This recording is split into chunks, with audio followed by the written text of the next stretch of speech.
Welcome aboard. This is the Miles to Go podcast. And now here's your host, Ed Pizza.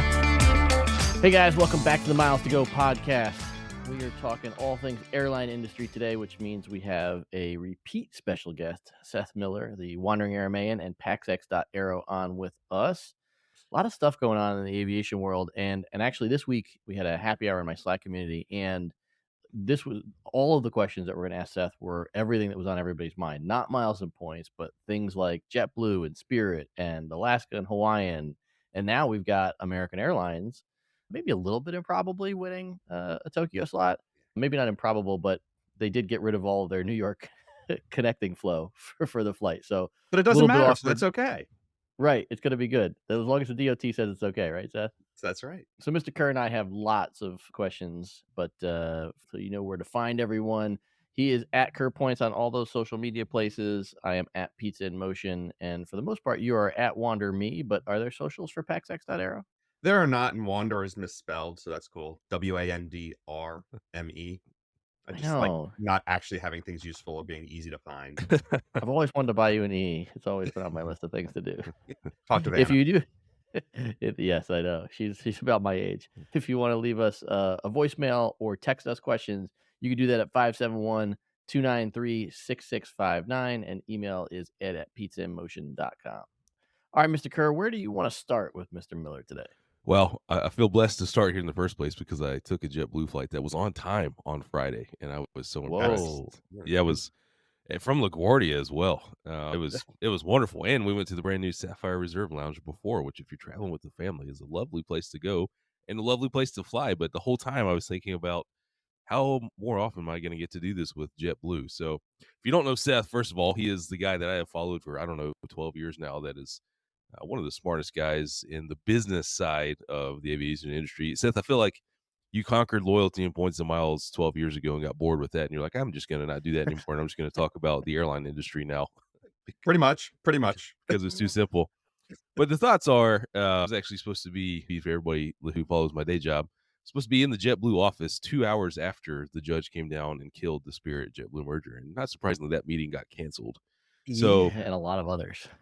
So I was thinking, with the state of some of these airlines, talk of Chapter 11 later this year, this talk of are they going to cease to exist? But for everybody who's listening, who's not an aviation industry expert, will you give us the very brief overview what it means when an airline goes into bankruptcy and why that means they don't have to stop flying? Sure. Well, there's two types of bankruptcy, so that's part of the answer there. But Chapter 11, as you described, is reorganization, and it's not just for airlines, it's for any company. And the idea there is they basically get to cancel a lot of contracts, renegotiate a lot of things, find new funding to sort of replace some of the money that was there before, and reorganize their operations. So they keep operating, they keep moving under the theory that everything's going to be okay in the end. Some investors get wiped out or lose some money, but overall the business keeps going. Chapter 7, which is liquidation, is a very, very different experience, way worse in a lot of ways. That basically means there's no new money coming in. No one else wants to try to prop this up and give it another go. And so you liquidate, you sell off the parts for whatever you can and sort of pass that money around to whoever is owed money at sort of pennies on the dollar, depending on how much you can raise. But I will note that right now, most of the discussion is Chapter 11 type conversations. There was one analyst, and I'm blanking on the name now, who suggested that Spirit might do some sort of Chapter 11 into Chapter 7, which is rare. If you're going to do Chapter 11, it's because you've got money lined up, or you just have to do Chapter 7. So I'm not sure what was up with that, but you do keep going in a Chapter 11 operation because the goal is to come out the other side and keep operating and go back to making money at some point. From a wider picture of what's going on the last few years, most of these airlines get huge amounts of money from the U.S. government. Yes. And people are wondering now, with all of that money and with everybody revenge travel, whatever you want to call it again, how are some of these airlines in such dire financial straits, like the Spirits, the Frontiers, and the JetBlues? Like, what happened from 2022 until now? They still haven't figured out how to make money doing it. It's the short answer. That's the real Seth I'm trying to bring out here, ladies and gentlemen, by the way. Excellent insight, right? That's in the airline industry is brutal. And, I think a big part of it that we saw was, yes, that revenge travel sort of concept happened. There was a huge push in domestic rebound much before international. And for the most part, the low-cost carriers had a domestic and regional, international, Caribbean and Latin America route networks. So Spirit and Frontier, as you mentioned, have significant capacity into the Caribbean and Latin America, but especially sun destinations across the South. And you look at what happened in sort of 21 and 22, a lot of the big carriers, because they couldn't fly internationally and long haul stuff, took all their big planes and were like, we can put 300 people to pop into Orlando. We can put 400 people, 800 people a day into Cancun. And Yeah, or a couple thousand people down to Cancun. I mean, that was like yeah, there was unlimited demand into Cancun. and amazing, but right, and it sort of worked. Hawaii the same way, and somewhat ironically on the Hawaii side, I know we're going to talk about Hawaiian in a little bit, but Hawaiian as an airline is giving up some of its slots in Haneda because it Yeah. doesn't have demand from Japanese travelers yet, because U.S. demand is so high that the Japanese can't afford hotel rooms once they get there. Oh, Or I rental didn't think about cars that. I or knew the demand was activities down, but I didn't think about that. That's interesting. or Yeah. food. So Every meal in Hawaii now is going to be $150 for two people. Like, right, and Yeah. well, it's $150, which is great, but if all you own is yen and it's now a 140 to the dollar, right? Yeah. That meal became super expensive, which great time to go to Japan if you're into that as an oh American. man, when I was living, I was there for 3 years. It was typically around 75, 83 when I lived there. Yeah, Now no, it's like, was 140 when I was there at Thanksgiving. it was such a bummer transing dollars back because there would be people who would be like, I remember when it was 100. And I'm like, dadgummit. Like, let's, Yeah, no, we lived like kings, or like royalty while we were there. It was great. all But right. anyway, yeah, that so sorry to finish that previous thought though. The bigger airlines put so much capacity into the domestic market that they were able to put enough pressure on the low cost carriers that they aren't able to, control fares anymore and, undercut pricing. They can't. They always offer teaser fares at the bottom and then try to sort of get you with ancillary fees and then bring the fare up along the way. And the bigger airlines are able to put enough capacity in that they aren't able to bring those fares back up. And JetBlue complained about that or not, they didn't complain about it, but the judge in the JetBlue Spirit case mentioned that, JetBlue had, I think, a Dominican Republic route where when Spirit showed up, no one was able to bring fares back up and it was a money losing route for everybody, Yeah. which great, but like no one wins. And I guess the goal is to try to, make it up in volume. Or do it long enough that you kill a couple of competitors. Yeah, and it turns out there's always someone willing to invest a few $1,000,000 more in trying to be an airline executive. You're going to have to Yeah. explain that one to me again because that's not That a one I person- don't understand. Yeah, if I had $100 million to burn trying to start an airline, like you'll be guaranteed to burn it, but you won't get anything back. Like, I don't get it. Well, and with some of these low cost carriers, you got to figure, like the thing that surprises me about something like Spirit going 7 is, I mean, they have assets, so you would think that there's some way to potentially trim some of the assets and fly a smaller airline. Maybe not so much for an airline like Frontier, but I think Spirit's done a good job of moving just a little bit Yeah. closer to mainstream passengers. They have a little bit. They also just signed a $400 million sale leaseback deal where they unloaded some of those assets. They've got still some unencumbered stuff. So they've got a few planes they can move around, arguably some slots and things like that they might be able to trade at in-demand airports. They've also got like $1 billion in debt coming due later in 2025, and no one's quite clear how they're going to find money to fund that because it's trading at like 68 or 72 cents on the dollar or something like that. So there's a lot of question of how they're going to make that work. This is where every other airline brings in their co-brand card or their loyalty program for collateral. And I don't And, think that's going to work for Spirit. Spirit has a vaguely functional loyalty program and it sort of has a loyalty card. It's actually not the worst program out there. No, it's not. But I think it's already committed Yeah. elsewhere. So they tried that one already. All right, this is the question that I'm sure everybody asks you, but I'm curious. In our group text thread with Ed and a few other people, what is the over under this year of one of these airlines going into Chapter 11? Is it the summer when things get nuts? Is it the fall when they make it through the summer peak and then run out of cash? What do you think is going to happen, and which airline do you see heading that way first? If it happens, I think it's October, November sort of event. Ride out the summer, see if you can actually raise enough money to run next winter. And then if things look bad, yeah, you got to make a move while there's still potentially some funding out there. All this sort of precipitated out from the JetBlue Spirit merger was denied by a judge and maybe is being appealed. JetBlue did file the note to say they were going to appeal. Also, maybe today, this morning at some point, is the expiration date on the merger on the original document. So it's been 18 months. It was signed in July of 22. 2022, right? Am I doing the math right there? So anyway, it's been a long time. I'm pretty sure we're at 18 months now, and so that's when the original contract was set to expire. And so JetBlue filed some paperwork saying that maybe that goes away.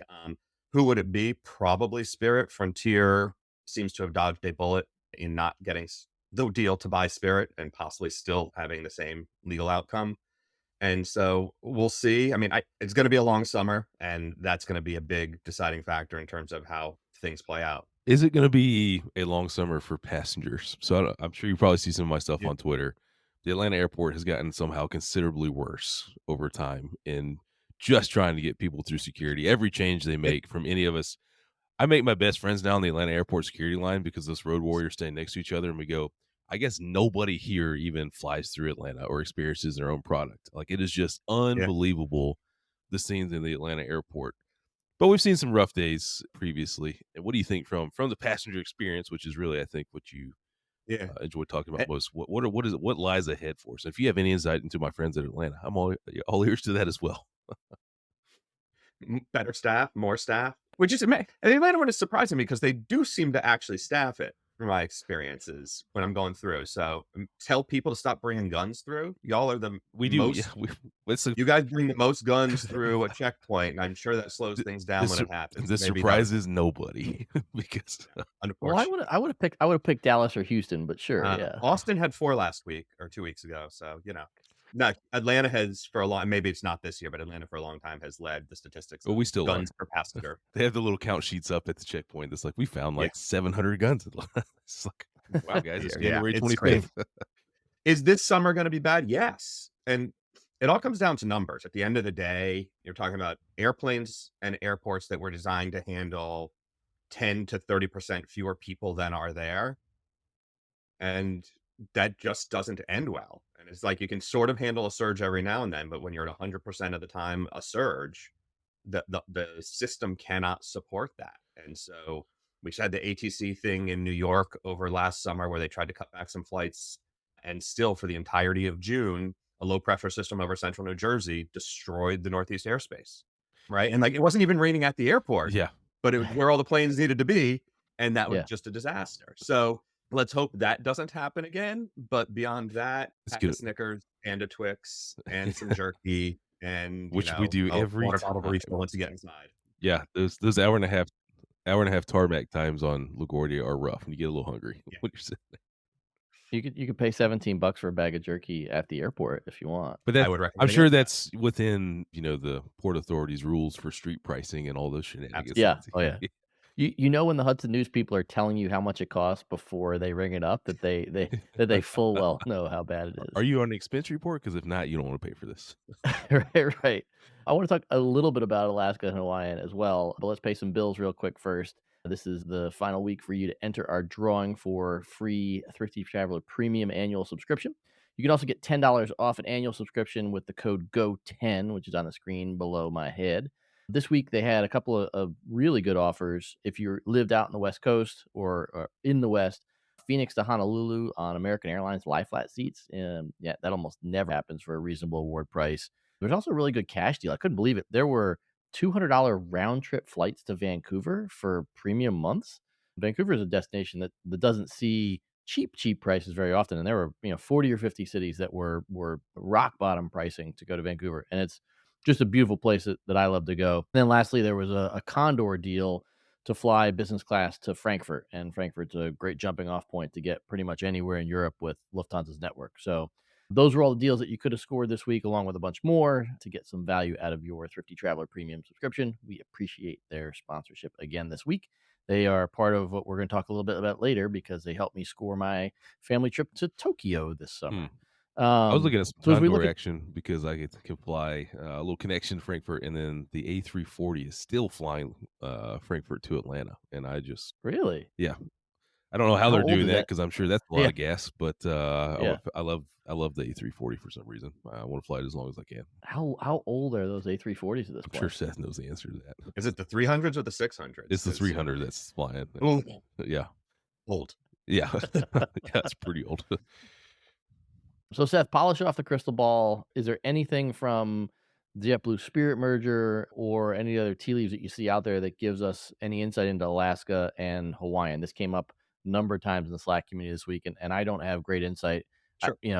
as to where we stand on if the government's going to approve Alaska Hawaiian. I'm torn on this one, shake my magic 8 ball and it'll say, "Please check again," I think is really the answer here, right? If you take a step even prior and you go with the American JetBlue Northeast Alliance and what was Yep. going on there, and there was basically the initial ruling there that killed that was competition trumps everything. JetBlue Spirit, basically the same template, basically the same ruling, eliminating a competitor is bad.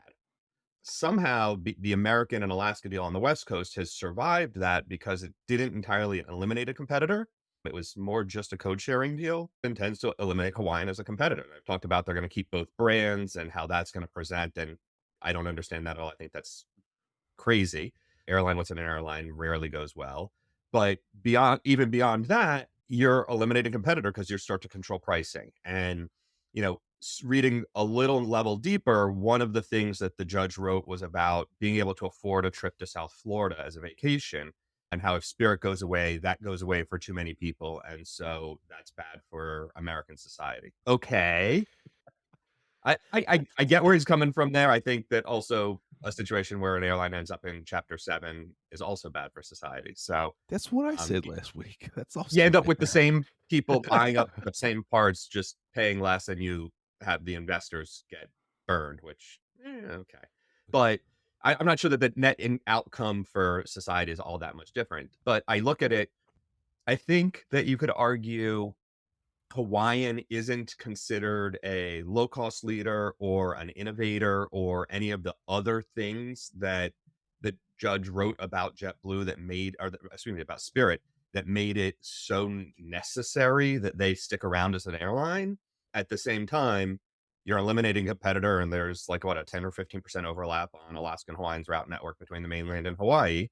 And Alaska's done a good job pivoting away from Hawaii of late, so it's not entirety of its network, but it's still a lot. So Yeah. I think there's a very real risk there. I don't think they'll be able to close the merger before November 4th or 5th, which is election day. And I would be surprised if there's a big push one way or the other before that happens, because the next administration is going to have to see this one through. Do you think they're going to keep the two different brands just so that Alaska can continue to say they're still all Boeing? Are they that vain? Is that, is that Except for the just Embraers. And yeah. yeah. Did they scratch proudly off yet? Yeah. Ooh, touche. Nah, it's that's a weird one. I understand from a keeping the locals happy and the pride of place idea why you want a Hawaiian Airlines within the islands, but if it's just for inter-island service, that seems pretty weird to me. And now you got Southwest, so everybody's happy. So Yeah. it doesn't matter there. My last question here, and this is as a proud tax-paying American that doesn't skimp Uncle Sam. When these airlines go into Chapter 11, how much more am I going to own a piece of one of these airlines, and how much am I not going to get anything for giving my taxpayer dollars once again to the airlines in the sky? That what was paid out in warrants and loans, which was part of the, was it CCC's PPP program? Yep. One of those letters, not CCCP. I think that was in the That's very 1920s, the conservative. Yeah. No, I actually know most of the great. I know most of the Great Deal acronyms, just not the new ones. Yeah. Nothing. You'll get nothing, and you'll like it. Yeah, that's Most of the loan parts were all paid back. So the actual amounts that the airlines had to pay back, they all did. They had that money. They made it work. They had to do that in order, among other things, I think, to be able to pay out dividends. So, and their investors insisted on being able to get some of that money back. always good to be the one to bail out the airlines. But your fares will still go up, so don't worry about that. You'll still pay Yeah. more, it just won't be to the government. And something will be less transparent, and so there will be more seats. I don't know. It's not going to work out in Yeah. favor for all of us that give the money to the airlines. Never does. Yeah. Seth, it's always great to talk to you. I apologize to everybody listening. I have to go take care of the little one here on a Sunday morning while the wife is out jogging. So you never know what surprises the Miles to Go podcast are going to bring. But plenty to talk about. And Seth, I hope you continue to watch my pain of commuting between Atlanta and New York City this year, and another summer of it's just not very much fun. So, I do enjoy the entertainment. yeah, thanks a lot. Good to see everybody. Thanks, All Jimmy. right, Kurt, we'll talk at you. So, along the lines of what he said, you know, eh, like take an airline like Spirit. Let's loop back and we'll tie this off. And then I want to talk a little bit about the American Airlines new route to Haneda. But I mean, Spirit was a money making airline before COVID, Yeah. and it wasn't like they were, oh my gosh, wildly profitable, but they were a decently profitable airline that seemed to be moving in the right direction. And you talk about how the landscape has changed, and it's much harder for them to make money today. If you had to guess, and again, crystal ball stuff, like, is there a white knight that wants to come in and rescue them, even in, what's a disgustingly high interest rate environment to get new money? I've always been convinced that there's a crazy batch of investors out there that's willing to do it. You'll find a private equity fund or something like that that's got, a couple hundred million they hadn't allocated yet and are looking for a way to get in on the cheap. Bizarrely, in the last couple months, JetBlue has seen significant investment uptake. BlackRock Group, which runs mutual funds and ETFs and whatnot, has Right. increased its stake, right? Wow. So how and why, I don't know. I'm sure it's in some fund somewhere that's been getting bought up, or maybe it's just the price is so depressed that they're trying to balance things out. But, I don't think they end up in a chapter 7. So, yes, I do think the money would show up if it came to that.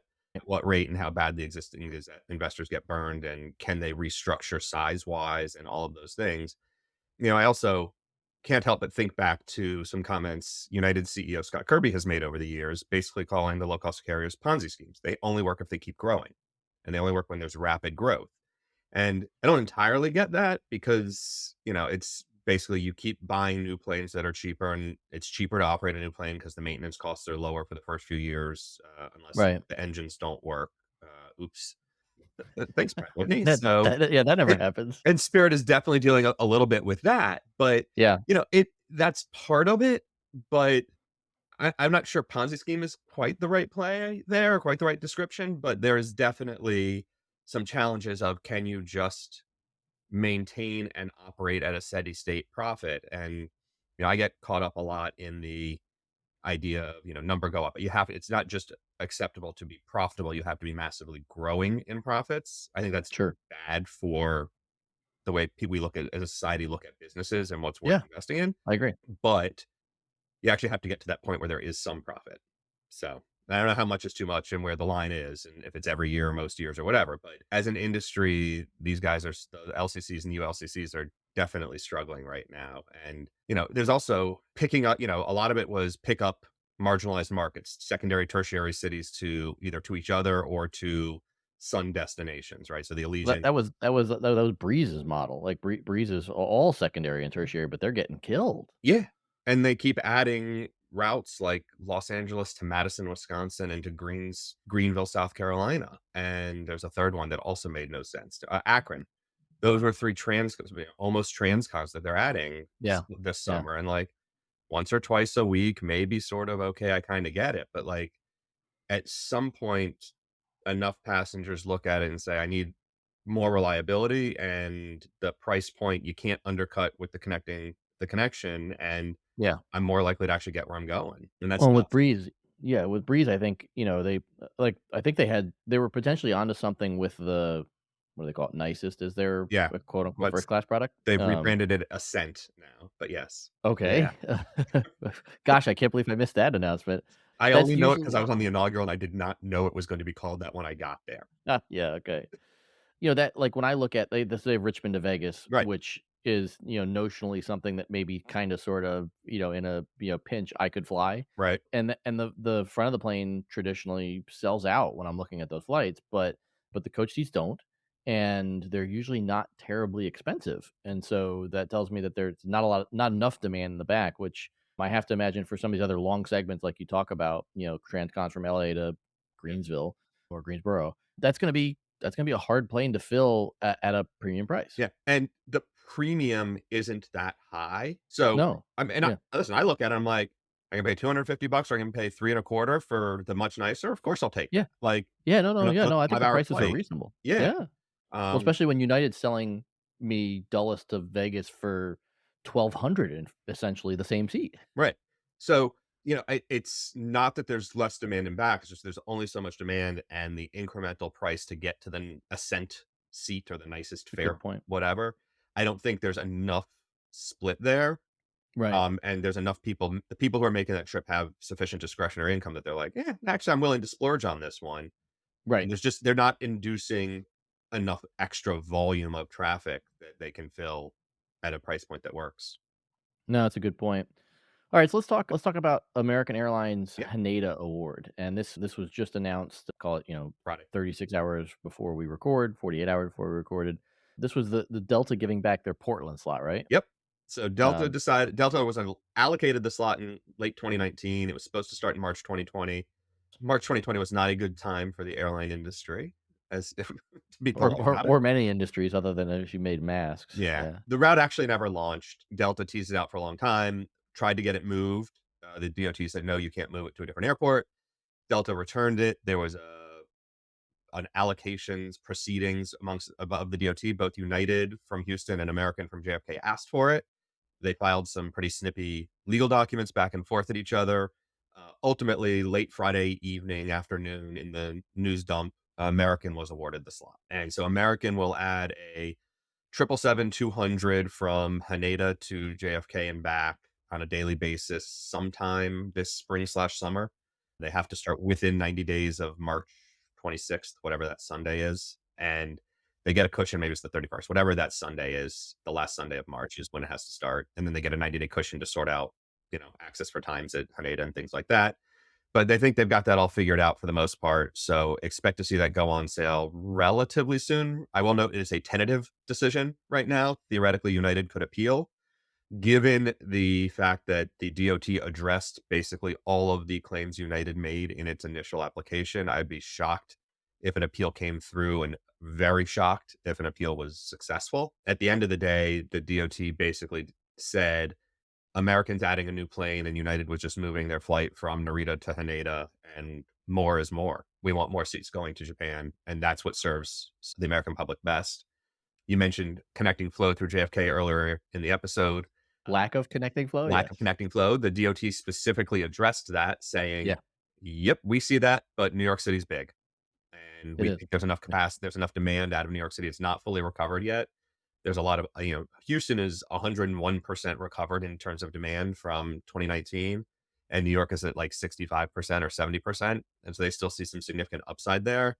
I don't know Right. how much of that actually happens, how much it was business travelers who are never going to an office again, but we'll see on that front. The other thing I will say is United tried to make the connecting flow via Houston a really big deal, talking about, dozens of cities that would be better connected Right. with this route.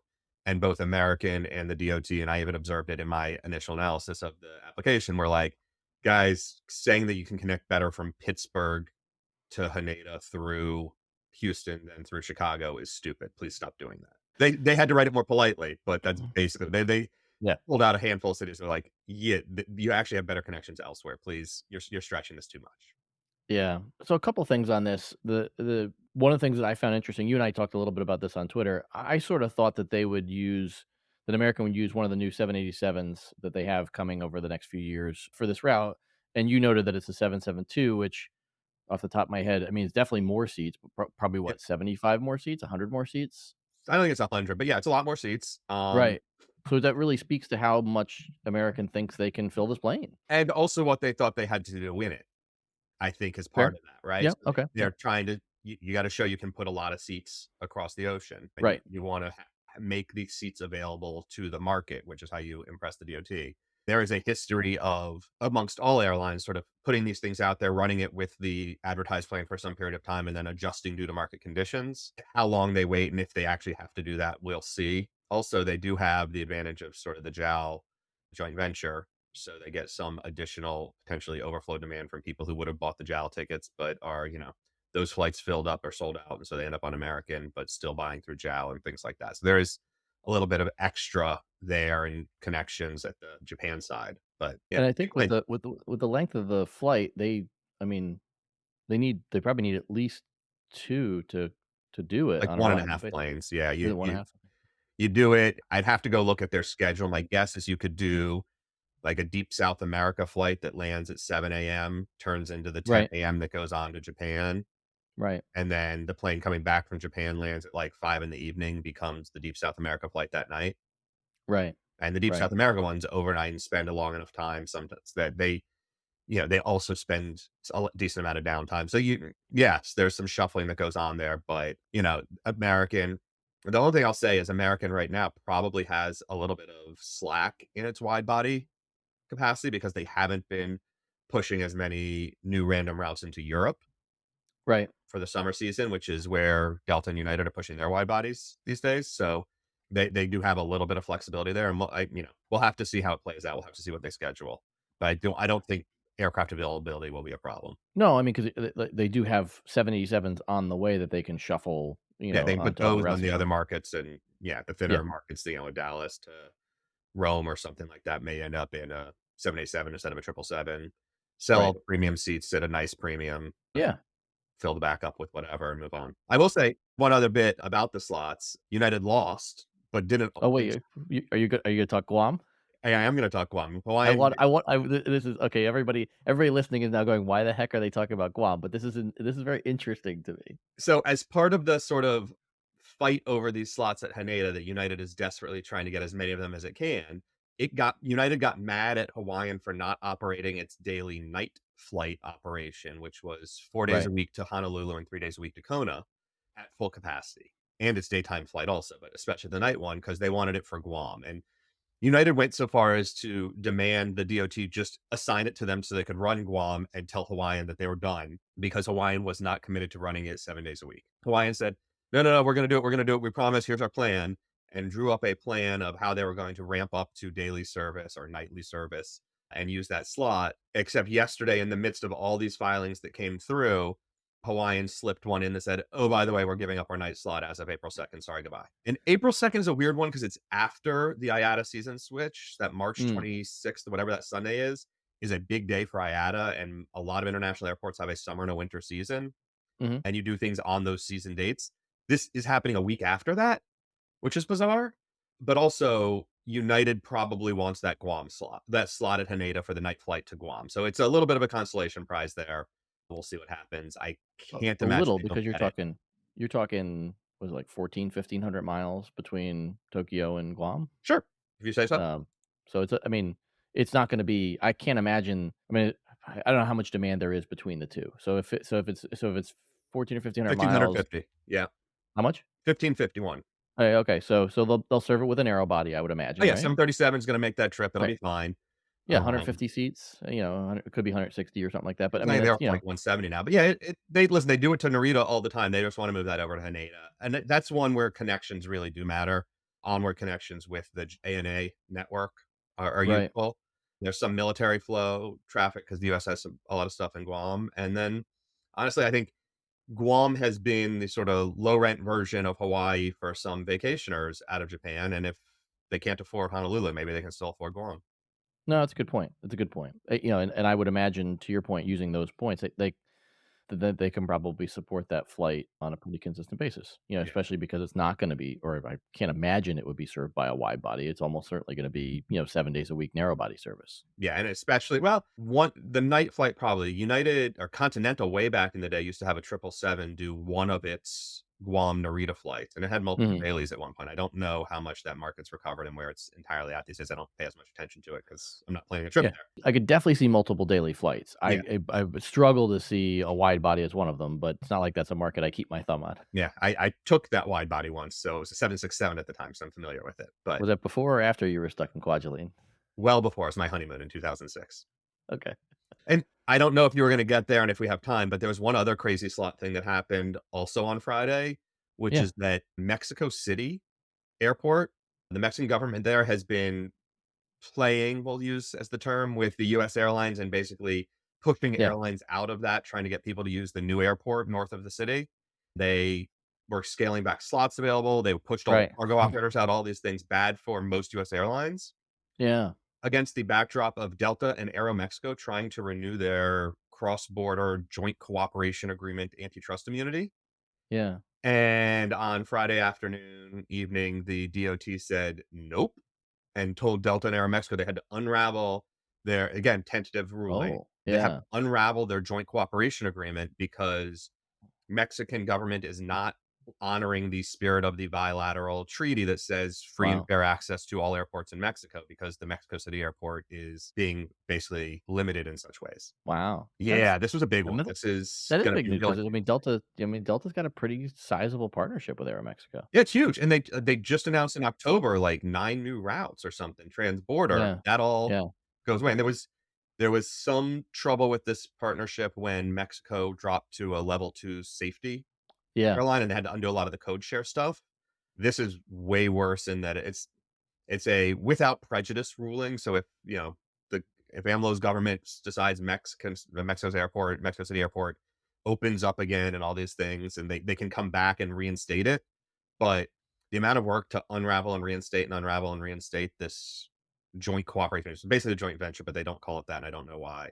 But the Yeah. joint cooperation agreement is a big deal. And the only, I'll say, sort of silver lining is the government's giving them until the end of October. Again, I had a season change. They're giving them to the end of the summer. I had a season. So last Saturday in October is when it'll change or has to be done by. But that's going to be real interesting to see how that plays out. It and 10 days before our presidential election where, the next administration could have a very different opinion on that. Yeah. Although someone raised that issue, I will say I think this one probably transcends administration scenarios Probably. because it's mostly driven by the airline saying we aren't being treated fairly. Right. Now, whether a new administration negotiates something else and there's some horse trading going on that we give you this and that and yada yada yada, and it makes the Mexico City airport somehow open up again.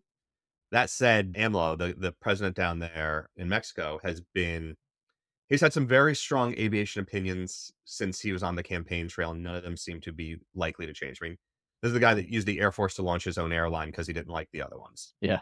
It has been interesting to watch, to Yeah, say the and least. to force them to use the airports that he wanted to build because no one else was willing to use them. Yeah. Yeah. Yeah, It's been bizarre to watch the whole airport construction yeah, thing. Before we run out of time, I did want to talk a little bit more Japan, and you were nice enough to bust my stones before we hit the recording button about that I should actually be talking to Kerr since he lived there for 3 since years. Yeah. yeah, and also I think it helped you go to a baseball Yep. game eons ago. He and I met, via Twitter and whatnot, but I posted basically our first real interaction was I posted on Twitter, "Does anyone know how to buy tickets to a baseball game in Japan? I can't figure it out." And his response was, "What day and where are you gonna be?"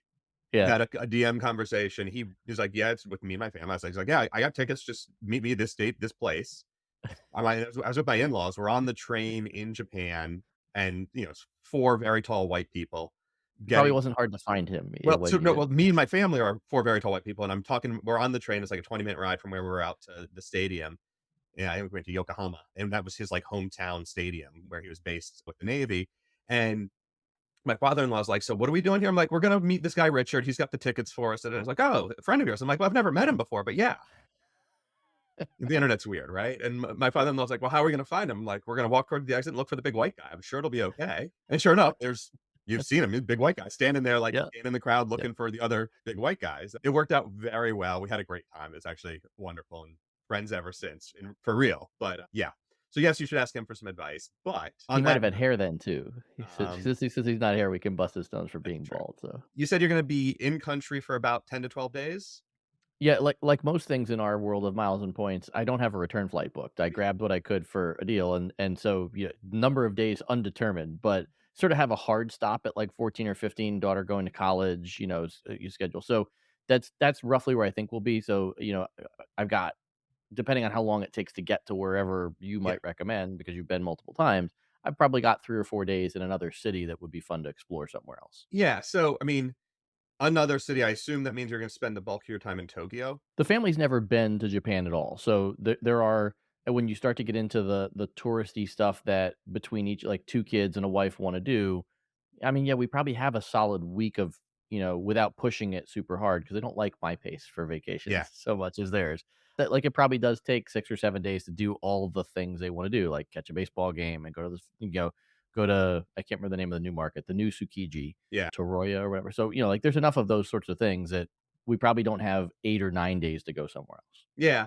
And I was gonna say, with that much time, if you ended up at the 14-day end of the trip, I'd probably try to do a 3rd city.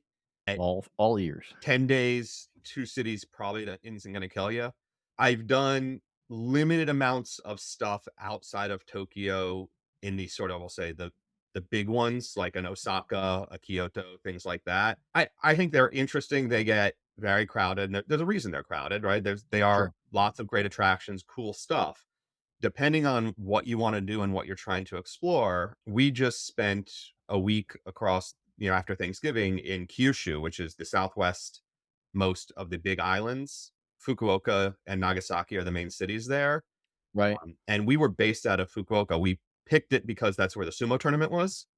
Um, Right. You did do sumo, I remember. the August sumo tournament will not be there. If you have the opportunity and there's a sumo tournament while you're in town, do it. I think it's worth going for the day and having that experience. It was super cool. Don't spend all day there, but certainly spend 4 or 5 hours. I think it was interesting, a lot of fun. We can talk about that as a specific thing later. But we had a great time out of Fukuoka. The town itself is not overwhelming. There's some Uh-huh. interesting things to see and do right there. And it's a sort of a nexus of a train hub, which lets you explore not just the Shinkansen, the high-speed trains, but within the region, there's a handful of old slow trains that are sort of remodeled and redone. They're called design and story trains, and Oh, cool. you buy the pass. Booking the seats can get competitive, I'll say. These things sell out, and Yeah. because there's not that many seats on them, and they're very popular with the locals as well. But you end up on, like, a 1970s rolling stock that's been fully retrofitted with picture windows and couches, and Cool.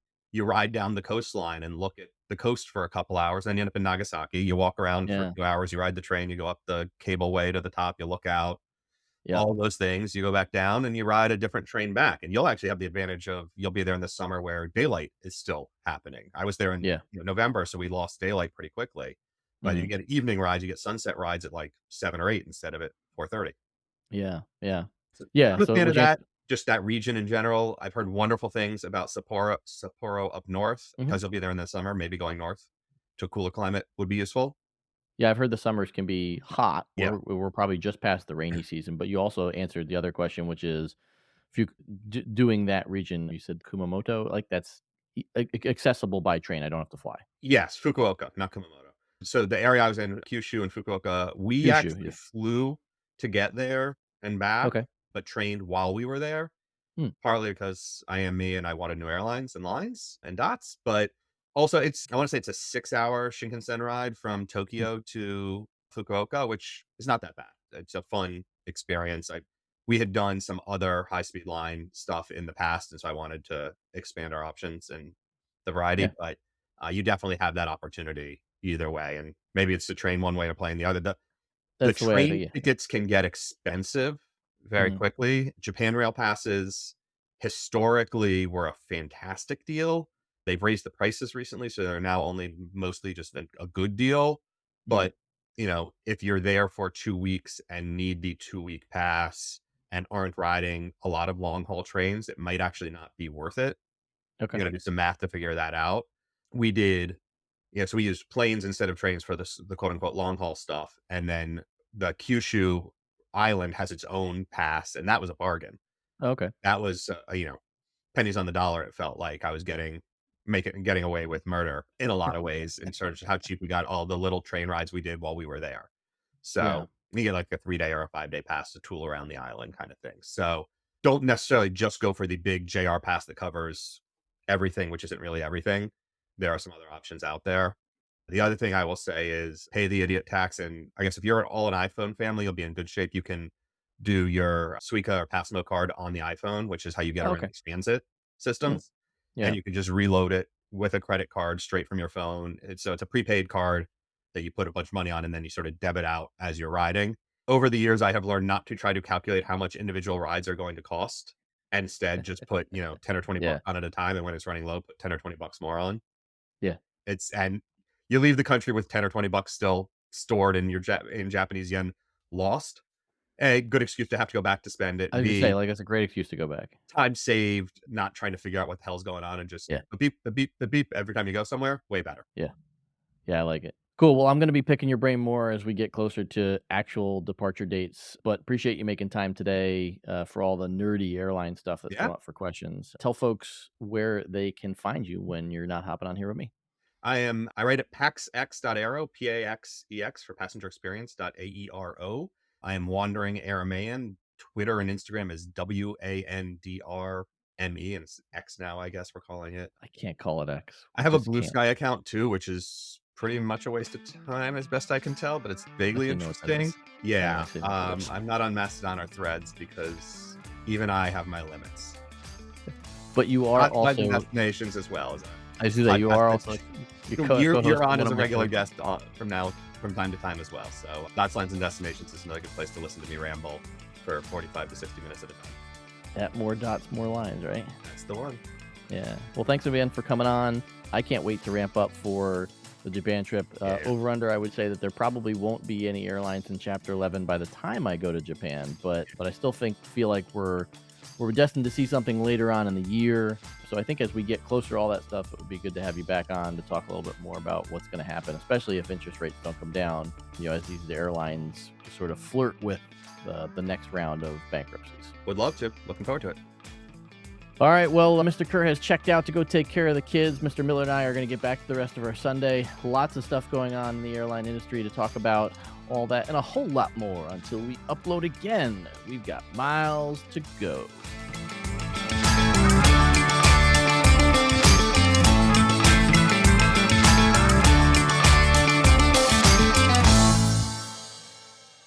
The internet's weird, right?